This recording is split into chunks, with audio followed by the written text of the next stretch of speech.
आज झारखंड 22 साल का हो गया।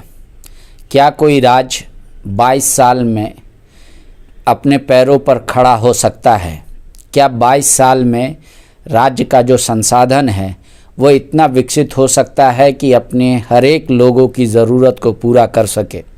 ऐसे कई सवाल हैं जो एक अर्थशास्त्री अपनी निगाह से देखता है। हम कोशिश करेंगे कि आप नेताओं के इतर अर्थशास्त्री की नज़र में, क्योंकि आज युग हर चीज़ का अर्थ से है, इकोनॉमी ही डिसाइड करती है आपका प्रेजेंट और आपका फ्यूचर। हमारे साथ झारखंड के जाने माने अर्थशास्त्री हरीश्वर दयाल जी हैं। हरीश्वर जी, आज तो पहले झारखंड स्थापना दिवस की बधाई हो आपको। हाँ, आपको भी। 22 साल में क्या ये सफिशिएंट टाइम है किसी भी राज्य के लिए अपने पैरों पर खड़ा होना? नहीं, प्रयास है, उस रास्ते पे है। और राज्य में अगर हम लोग देखें तो कुछ क्षेत्र में विकास हुआ है, कुछ में संभावनाएं हैं जिसको कि और उसका व्यवहार किया जाना है। तो दोनों हैं, विकास भी हुआ है, संभावनाएं हैं जिनका और ज़्यादा उपयोग होना है, और कुछ चैलेंजेस भी रहे जिसको कि मीट करना होगा। तो सभी तरह से इसको देखा जा सकता है। तो उस रास्ते पर हम लोग जो चल रहे हैं, क्या रेस में हैं या रेस से अब बाहर हो गए? नहीं, रेस में है। मैं तो कहूँगा कि रेस में है। और जैसे कि अगर मैं कहूँ आपको कि हमारी जो आय है, जो कि बहुत बड़ा पैमाना है कि विकास दर क्या हुआ और हमारी आय क्या है, तो हमारे आय में राष्ट्र के औसत से कुछ अच्छा ही हमारा प्रदर्शन रहा है। जैसे कि जिस समय में झारखंड का गठन हुआ, खास करके मैं 1-2 की बात करूं, जो पहला बजट वर्ष था गठन के बाद, नवंबर में गठन हुआ, तो 1-2 हमारा पहला फिनेंशियल ईयर रहा। तो उस समय में हमारी कुल घरेलू उत्पादन देश के कुल घरेलू उत्पादन का 1.52% हुआ करता था। अब यह बढ़कर के 1.68% हो गया है। तो इसका मतलब है कि अमूमन हम लोग, औसतन हम लोग देश से ज़्यादा विकास हमारा रहा है, ताकि मेरा शेयर उसमें बढ़ा है। उतार चढ़ाव काफ़ी रहा है, और यह उतार चढ़ाव अगर आप देखिए तो हम लोग प्रभावित रहे हैं। अगर मानसून में कुछ उतार चढ़ाव हुआ, जो कि काफ़ी अधिक होता है मेरे यहाँ, तो अगर मानसून में कुछ भी परिवर्तन हुआ तो उस पर भी हम लोग उससे भी प्रभावित हो जाते हैं। और अगर खनिज पदार्थों के मूल्य में कमी आ जाती है या उसमें उतार चढ़ाव होता है, जो कि वैश्विक मार्केट में डिसाइड होता है, तो उससे भी हम लोग प्रभावित होते हैं, क्योंकि खनिज संपदा पे भी हम काफ़ी निर्भर हैं। हमारा रॉयल्टी एक अच्छा कंपोनेंट होता है हमारे टोटल रेवेन्यू रेसिट का, स्पेशली नॉन टैक्स रेवेन्यू रेसिट का। तो ये दोनों हैं जो कि हमारी अर्थव्यवस्था को कई बार अस्थिर किए हैं। लेकिन औसतन अगर देखें तो हम लोग का प्रदर्शन अच्छा रहा है। ये तो हम लोगों को बाप दादा की वजह से मिला, यूँ के पहाड़, मिनरल्स और या माइंस और जो मानसून।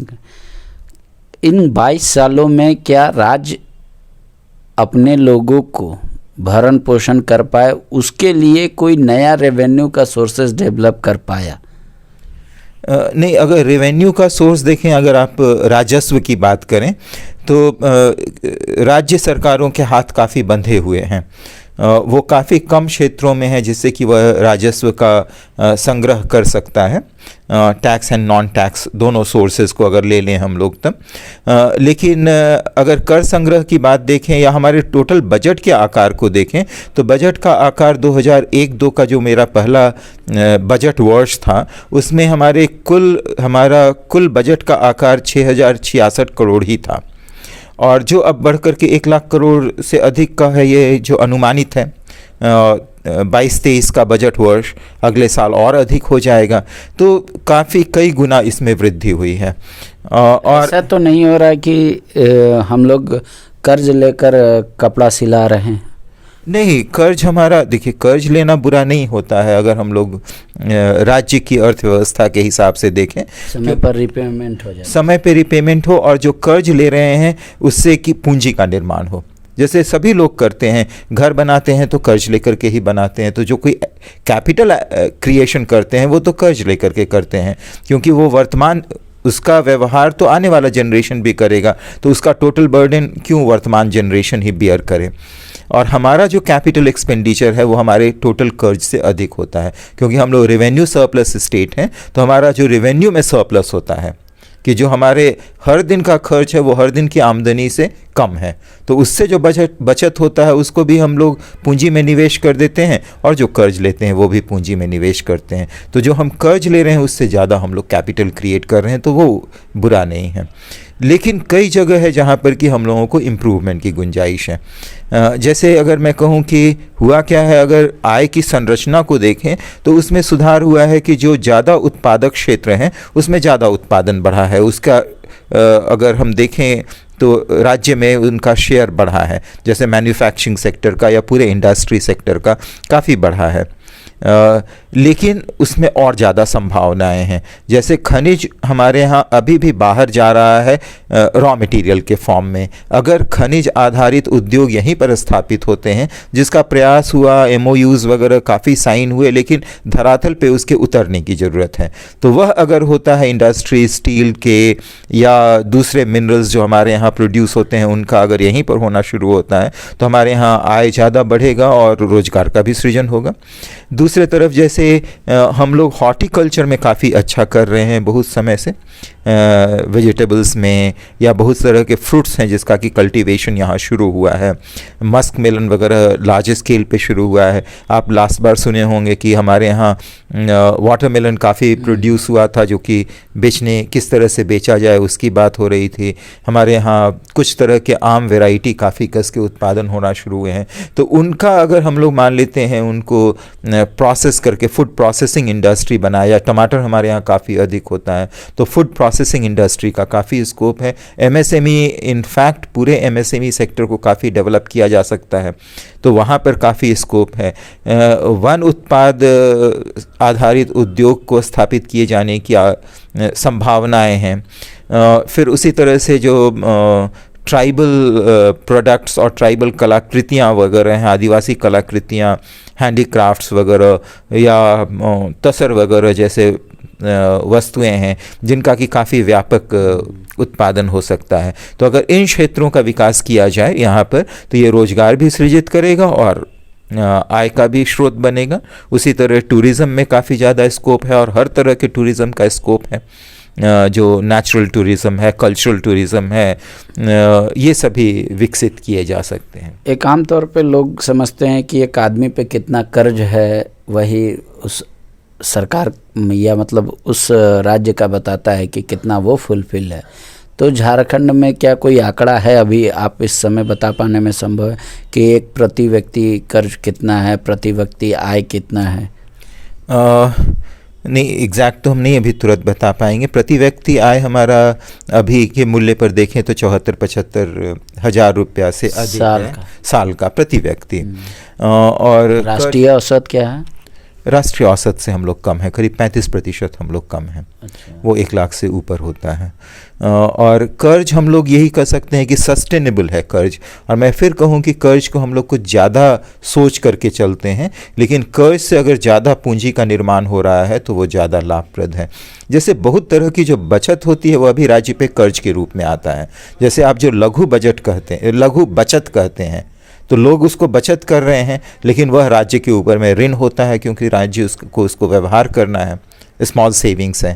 तो आप कर्ज को उस तरह से नहीं ले सकते हैं जैसा कि हम लोग सरकार कर्ज ले तो उससे कोई ऐसा चीज़ स्ट्रक्चर बना दे जिसका यूज भविष्य में वो मतलब खर्च ना हो जाए ऐसे। हाँ, वैसा नहीं होता है। मैंने कहा कि हमारा पूंजी निर्माण हमारे कुल कर्ज से ज़्यादा होता है क्योंकि हमारा रेवेन्यू सरप्लस स्टेट है, तो जो सरप्लस रेवेन्यू में होता है वह भी तो पूंजी निर्माण में ही जाता है।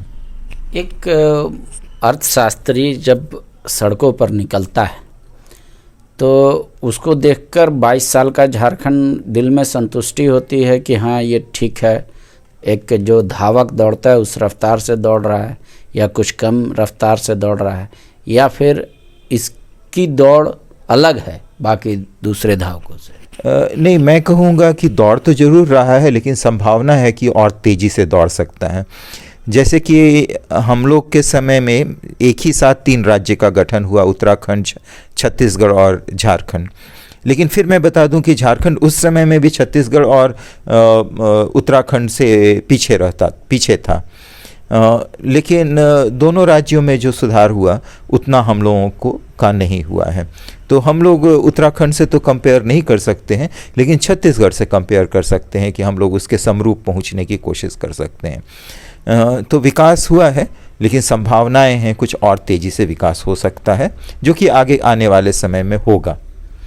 एक राज्य को चलाने के पीछे जो भी शासन में रहे, उसको किन बातों पर विशेषकर ध्यान देना चाहिए कि वो आगे का रेस बाकी इतना तेज दौड़े कि दूसरे राज्यों से compete कर पाए? कुछ क्षेत्र हैं जिसपे कि यहाँ विकास की संभावना भी है और ज़रूरत भी है।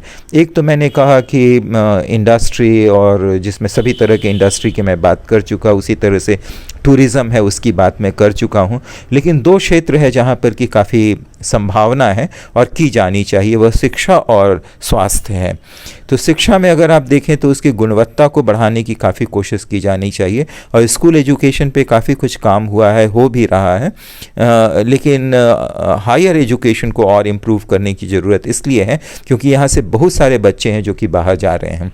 आप तो अब बगल का राज्य उड़ीसा है, तो भुवनेश्वर भी काफ़ी अच्छा एक एजुकेशनल हब बन रहा है, जो कि पहले कर्नाटक और बेंगलोर वगैरह हुआ करता था। तो वह एक अगर बना दिया जाए तो सिर्फ हमारे यहाँ के जो विद्यार्थियों को बाहर जाना पड़ रहा है वो नहीं जाएंगे, और जो उसके कारण आउटफ्लो हो रहा है पैसे का वो यहीं रह जाएगा। दूसरा एक हम लोगों ने देखा था मेडिकल। तो अभी भी आप इन राज्यों को, इस राज्य को देखिए और आसपास के राज्यों को भी देखिए, तो वहाँ से काफ़ी ज़्यादा मरीज हैं जो कि कुछ दूसरे राज्यों में जा रहे हैं, जिसमें से कर्नाटक है, तमिलनाडु है, महाराष्ट्र है और दिल्ली है। तो ये क्षेत्र हैं जो कि हेल्थ, मैं कहूँ कि हेल्थ टूरिज़्म को अट्रैक्ट कर रहा है। वो बेंगलोर है, आपका वेलोर है, चेन्नई है, बॉम्बे है, दिल्ली है, तो ये कर रहा है। और इस तरह का कोई भी सेंटर हमारे आसपास में नहीं है, हमारे राज्य के आसपास नहीं है। तो अगर हम लोग डेवलप करते हैं अपने मेडिकल क्षेत्र को, तो हमारे राज्य के रहने वाले लोगों को तो फ़ायदा होगा ही। ख़राब बीमारी में भी वो यहीं इलाज करा सकेंगे, नहीं तो अभी उनको बाहर जाना पड़ रहा है। और बाहर जो आसपास के राज्य के लोग हैं वह भी हमारे यहाँ आने लग जाएंगे, जैसे वो वेस्ट बंगाल है या उड़ीसा है। तो वहाँ भी इस तरह का अभी बहुत सुपर स्पेशलिटी हॉस्पिटल्स नहीं बने हैं, तो वहाँ से भी लोग आना शुरू कर देंगे, तो उसके कारण यहाँ इकोनॉमी जनरेट होगा। जैसे अगर आप देखिएगा कि वेलोर वगैरह में क्या हुआ है, उसके आसपास काफ़ी तरह की इकोनॉमी डेवलप कर गई है, उसी तरह से बाकी जहाँ पर, तो यहाँ भी उसी तरह का होगा कि अगर आप डेवलप करते हैं तो यहाँ के लोगों को तो फ़ायदा होगा ही, और बाहर वाले लोगों को भी फ़ायदा होगा। एक और बात है कि जैसे कई बार अब ये चर्चा का विषय हुआ है कि क्या विकास हम विनाश की राह पर लिख रहे हैं। विकास की होड़ में हम इस कदर तो नहीं दौड़ रहे हैं कि कंक्रीट का जंगल बना रहे हैं, भविष्य में ऑक्सीजन मास्क सबके घर में रहेगा, या फिर हम लोग इस तरीके से अंधाधुंध। तो उस रेशियो को अगर देखें तो हम अभी कह सकते हैं कि हम बेहतर स्थिति में हैं, या फिर आपको लगता है कि उस पार्ट को इग्नोर करके भी झारखंड आगे बढ़ सकता है? नहीं, देखिए, दोनों में थोड़ी सी आप ठीक ही कह रहे हैं, दोनों में थोड़ा कॉन्फ्लिक्ट रहा है। और अगर आप देखिए पुराने समय के जो विकास की अवधारणा थी, उसने कभी ध्यान नहीं दिया कि पर्यावरण कितना प्रदूषित हो रहा है। हम लोग भी प्रभावित हुए कुछ हद तक, खास के मिनरल के कारण, कि मिनरल एक्सट्रैक्ट हो रहा है तो उससे कुछ तरह के पर्यावरण, वो वायु प्रदूषण हो, जल का हो, ज़मीन का हो, तो ये सारी चीज़ें होती रही हमारे यहाँ भी। लेकिन हमारे यहाँ अगर आप देखिए तो पोल्यूशन उतना अधिक नहीं हुआ है अभी भी, जितना कि कुछ जगह हो गया है। जैसे आप दिल्ली की समस्या अभी आप देख रहे हैं कि लोग कह रहे हैं कि सांस लेने में दिक्कत हो जाता है इस वाली अवधि में, तो हमारे यहाँ वो स्थिति नहीं आई हुई है, और इसके पहले ही हम लोग सजग हो गए हैं। इनफैक्ट अगर आप देखिए तो पूरा विश्व और देश भी, हमारा देश भी सजग हुआ है। तो इन्वायरमेंटल प्रोटेक्शन के लिए, इन्वायरमेंटल बजटिंग के लिए ये काफ़ी सारे प्रयास किए जा रहे हैं। तो हमको लगता है कि हम लोग ज़्यादा मतलब पहले ही सजग हो गए हैं और इसके तरफ बात करने लग गए हैं कि कैसे फॉसिल फ्यूल के बदले हम लोग दूसरे तरह के फ्यूल का यूज़ करें। तो आप देखिएगा कि जैसे सोलर एनर्जी वगैरह को प्रमोट की जा रही है, अल्टरनेटिव एनर्जी को काफ़ी प्रमोट कर रही है सरकार, तो प्रयास शुरू हो गया है। अच्छा, ये जो आप कह रहे हैं कि 22 साल में जो भी हम लोगों ने रेवेन्यू जनरेट किया या जो खर्च किया या इंफ्रास्ट्रक्चर डेवलपमेंट किया, क्या इसका लाभ कुछ सीमित लोगों तक रह गया?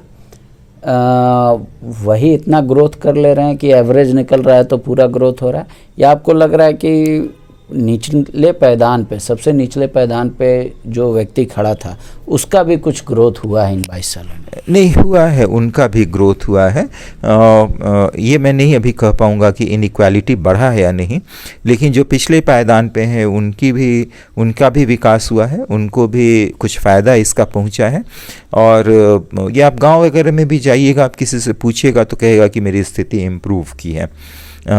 और गरीबी में आप देखेंगे तो अब तो हम लोग मल्टी डायमेंशनल पॉवर्टी की बात कर रहे हैं, तो अभी जो नया रीसेंट डेटा आया है वह भी कह रहा है कि मल्टी डायमेंशनल पॉवर्टी कम हुआ है।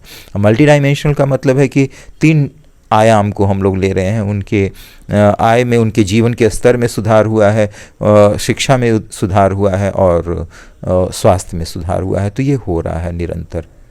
एक आखिरी सवाल है मेरा, जीएसटी लागू होने के बाद कई छोटे राज्य आज भी उनके मन में वो टीस है और वो कभी कदाल नेताओं के भड़ास में निकल जाता है कि हमारा कंज्यूमर स्टेट नहीं है, फिर हमारा पैसा का क्या होगा, कैसे होगा। तो क्या वाकई में जीएसटी का लाभ झारखंड को मिल पाएगा, या फिर आपको लगता है कि कुछ और तरीका अपनाने से राज्य अपने पैर पे खड़ा हो जाएगा? क्योंकि कुछ दिन के बाद तो वो काउंसिल भी नहीं रहेगा, भरपाई भी नहीं होगा, जो कमाएगा वही खाएगा। भरपाई तो बंद हो गया, कंपनसेशन जो मिल रहा था 5 साल के लिए ही वो कंपनसेशन था, इसी साल खत्म हो गया वो। लेकिन ये तो एक प्रक्रिया थी जिसमें राज्यों का सहयोग मांगा गया था और राज्य एग्री किए थे इसी 5 साल के कंपनसेशन के कारण। बात सही है कि हम लोग भी कंज्यूमिंग स्टेट नहीं हैं, तो हम लोगों को डेफिसिट हो रहा है, तो कुछ अन्य स्रोतों से उसकी भरपाई करने की कोशिश की जाएगी। जैसे कुछ कर अभी भी हैं जो कि जीएसटी के दायरे में नहीं आते हैं, तो उससे हम लोग संग्रह कर सकें। एक्साइज़ है, नॉन टैक्स रेवेन्यू हमारा एक अच्छा स्रोत है जिसमें कि हम लोग खनिज पे रॉयल्टी ले रहे हैं, लेकिन यूज़र चार्जेस वगैरह को भी इम्प्रूव करके वहाँ पर रेवेन्यू इंक्रीज़ किया जा सकता है, और जहाँ पर रेवेन्यू लॉस हो रहा है उसको हम लोग कम कर सकते हैं। जैसे ऊर्जा वगैरह पे जो चार्जेस हैं वहाँ पर हम लोग उसको रैशनलाइज कर सकते हैं कि कैसे वहाँ पर हमारा जो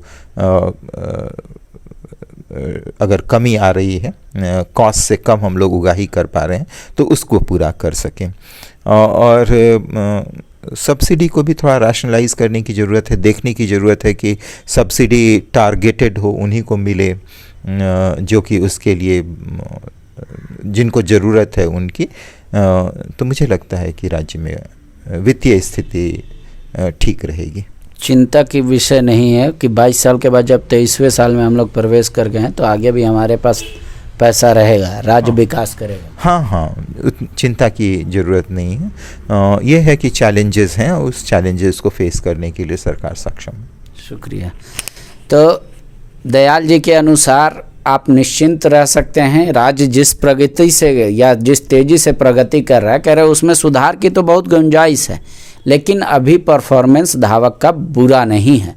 अब जब व्यस्त हो चुका पूरा राज्य, तो उम्मीद करनी चाहिए कि हमारा राज्य दूसरे राज्यों से जो भारत में है उससे कैसे नंबर 1 पर आए, चाहे वो शिक्षा का क्षेत्र हो, इंफ्रास्ट्रक्चर का हो या एजुकेशन का हो, पर उससे जो रेवेन्यू जनरेट होगा वो यहीं के लाभदायक होगा और यहाँ के लोगों की खुशहाली के लिए वो खर्च होगा। शुक्रिया। विवेकानंद विद्या मंदिर स्कूल एक CBSE affiliated English medium coed school है।